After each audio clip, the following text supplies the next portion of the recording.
Lesson जो है वह रियल नंबर है। रियल नंबर को हिंदी में वास्तविक संख्या कहते हैं। वास्तविक संख्या का फर्स्ट लेसन जो आपको पढ़ना है वह HCF के संबंध में पढ़ना है, समझे? मतलब बोलचाल के भाषा में महत्तम समावर्तक के बारे में पढ़ना है। इसमें फर्स्ट क्वेश्चन जो आपका है वह कह रहा है 135 और 225। इसका कह रहा है HCF निकालिए कितना होगा, महत्तम निकालिए कितना होगा। तो पहले इसको हम इस तरह से लिखने से पहले एक काम करते हैं कि 225 में हम 13 से भागा देते हैं। मतलब 225 में हम 135 से भागा दिए तो एक हासिल कटा 135। तो यहाँ पे हो गया 0, 12 में से 3 गया, कितना हो जाएगा 9, 8, 9 कैंसिल हो गया। तब इसको लिख सकते हैं हम 225 बराबर 135 गुने 1 जोड़ 90। ठीक है। अब इसके बाद क्या करते हैं कि अब इस 90 से किस में भागा देंगे, तो यहाँ लिखेंगे 135 बराबर, तो 90 से 90 कम, 90 कितना हो जाएगा 45। तो यहाँ पे लिखेंगे 90 गुने 1 जोड़ 45। ठीक है। अब इसके बाद 45 से किस में देते हैं, तो 45 गुना 90। तो यहाँ पे लिखेंगे हम 90 बराबर 45 गुने 2 अक्सेस 0। तो जो अंक से इसी पे कटा, मतलब जो चीज से आपको काटा वही इसका HCF होगा। लिखेंगे इसलिए HCF बराबर 45, यह हो जाएगा आंसर, डिग्री नहीं होगा। ठीक है, समझ में आया सबको? रुक दो, लिखेंगे माना कि A और B दो धनात्मक पूर्णांक है, मतलब कोई धनात्मक अंक है।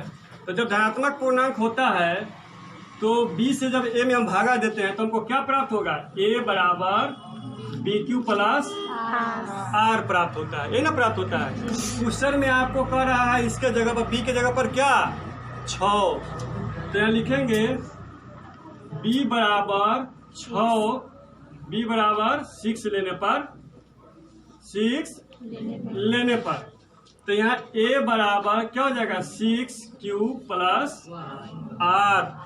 अब देखो अगर मान लो कि हम A से B, मतलब B से A में भागा करते हैं तो ये अगर 6 हासिल यहाँ पे, यह क्या है भागफल है, मतलब यह 6 हासिल जब कट रहा है, मतलब 6 मर्तबे कट रहा है, तो इसका शेषफल क्या होगा, 6 से कम होगा। अगर 6 से या तो 6 के लेवल में होता तो यहाँ शेष नहीं बचता 1। तो यहाँ पे लिखेंगे इसलिए R बराबर 1, 2, 3, 4 और 5। ठीक है। अब लिखेंगे इसलिए A बराबर 6Q प्लस, अगर 1 ले रहे हैं तो 1। इसमें विषम पूर्णांक करा लेने के लिए, तो इसमें विषम पूर्णांक कौन कौन है, 1 है, 3 है और 5 है। 6 प्लस 1, 6Q प्लस 3 और 6Q प्लस 5, 3 आ गया। अब कह रहा है कि बताइए कि धनात्मक विषम पूर्णांक इतना इतना के रूप में होता है, इतना के रूप में है, इस रूप में आ गया क्वेश्चन। अब जब इस रूप में आ जाए तो आप लिखिएगा अतः कोई भी धनात्मक विषम पूर्णांक 6Q प्लस 1, 6Q प्लस 3 और 6Q प्लस 5 के रूप में होगी। ठीक है, समझे सब, नोट कीजिए।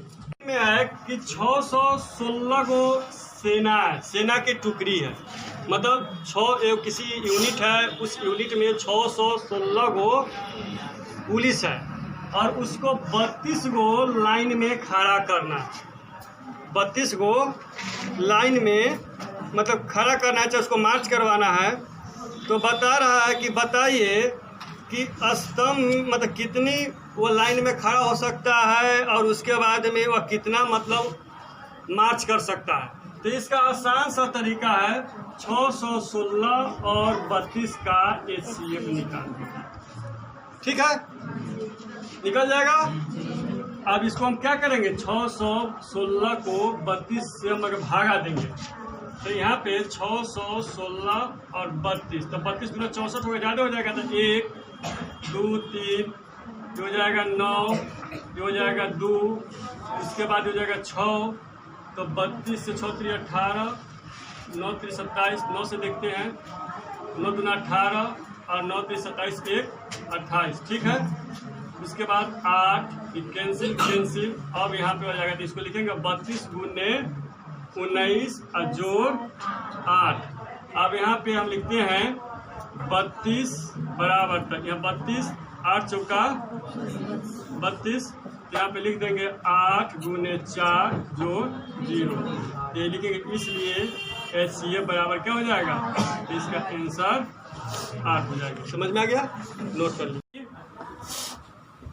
A और B दो धनात्मक क्या है, पूर्णांक है, तो इसलिए भाग एलोगरिथम से क्या होता है, भाग एलोगरिथम ये नहीं होता है, A बराबर B क्यू प्लस R। यहाँ B बराबर हम कितना लेंगे, 3 लेने पर, क्योंकि क्वेश्चन में क्या कर रहा है, 3m प्लस 1 कर रहा है, तो B का मान यहाँ B की जगह पर उसमें क्वेश्चन में 3 दिया हुआ है, तो लिखेंगे। इसलिए क्या हो जाएगा, A बराबर 3q प्लस R, तो यहाँ पे 3 दिए हुआ है, तो R का मान क्या हो जाएगा, 0 1 2 होगा, यही ना होना चाहिए। अब कह रहा है कि क्वेश्चन में कि धनात्मक किसी भी धनात्मक पूर्णांक का वर्ग, मतलब इसमें धनात्मक पूर्णांक इसमें कौन हो सकता है, यह हो सकता है। अगर मान लो कि हम R बराबर अगर हम 0 लेते हैं तो A बराबर कितना हो जाएगा, 3q, और इसका वर्ग करेंगे तो 3q का स्क्वायर हो जाएगा, तो 3q का स्क्वायर हो जाएगा 9q स्क्वायर होगा, तो इसको लिख सकते हैं 3 इंटू 3q स्क्वायर लिख सकते हैं। तो यहाँ पे हम लिखेंगे 3m, या लिख लेंगे माना 3q स्क्वायर बराबर m, तो q इसके जगह पर हम क्या लिख दिए, m लिख दिए। अब अगर मान लो कि अगर r का मान हम 1 लेते हैं तो a बराबर 3q प्लस 1, r की जगह पर 1 हो गया।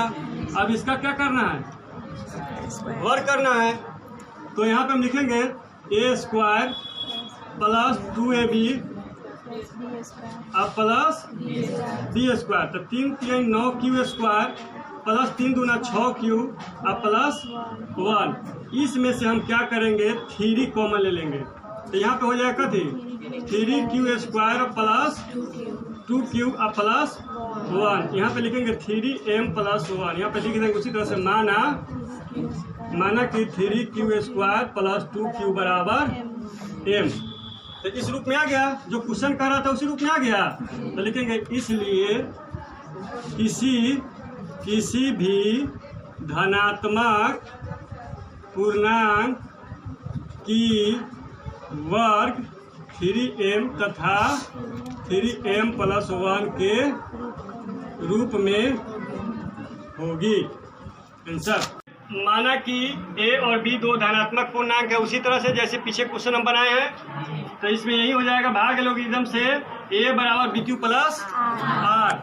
यहाँ b में हम 9 ले लेंगे क्योंकि क्वेश्चन में 9m दे रहा है, तो यहाँ पे हो जाएगा क्या, 9q प्लस r, तो r का मान क्या हो जाएगा, 1 2 3 4 5 6 7 8, ठीक है। उसके बाद में अब यहाँ पर हम इसको अब पूरे को लेंगे तो बहुत बड़ा बन जाएगा, तो 2 3 का लेकर देख लेते हैं।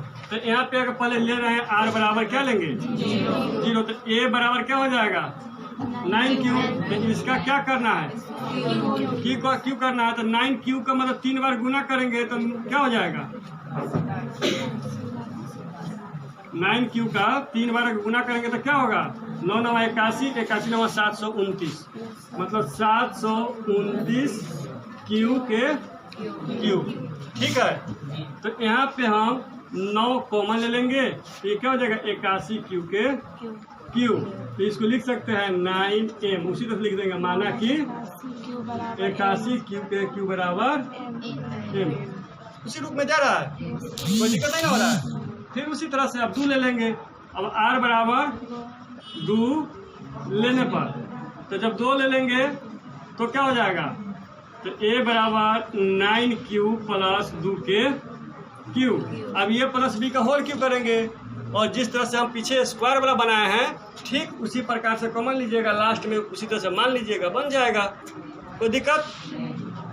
ठीक, a प्लस बी का होल क्यूब आता है सबको ना, तो a प्लस बी का होल क्यूब पर बन जाएगा, कोई दिक्कत नहीं ना होगा।